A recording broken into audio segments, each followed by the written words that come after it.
வாங்க கனகாம்பரம் கொள்ளை அறுவடை இறக்கலாம் வாங்க ஃப்ரெண்ட்ஸ். கீழே பறிச்சுன்னு வந்துட்டேன். மேலே இருக்கு பாருங்க, இவ்வளோ கீழே இவ்வளோ கிடைச்சிது.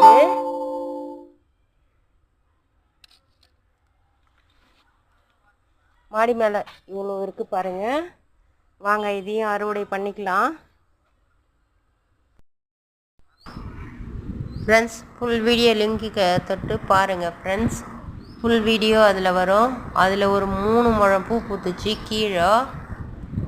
இது ஒரு முழம் 1.5 முழம் பூ கிடைக்கும் இங்கே மேலே. இது நிறைய பூ கொட்டி போச்சு ஃப்ரெண்ட்ஸ். 2 முறை அழக்க வேண்டியது சேர்த்து ஒரே முறையாக அர்த்தம். ஏற்கனவே வந்ததெல்லாம் பாதி பூ கீழே கொட்டிடுச்சு. இப்போது பறிச்சிருக்கேன் பாருங்கள் ஃப்ரெண்ட்ஸ். இது வெயிலில் மொத்த பூவும் கருகிச்சு நிறைய. அதனால் பூ இன்னும் நல்லா பெருசாக பூக்கும். வெயில்னால இப்படி பூக்குது. நீங்கள் தண்ணி நல்லா ஊற்றுங்க ஃப்ரெண்ட்ஸ்.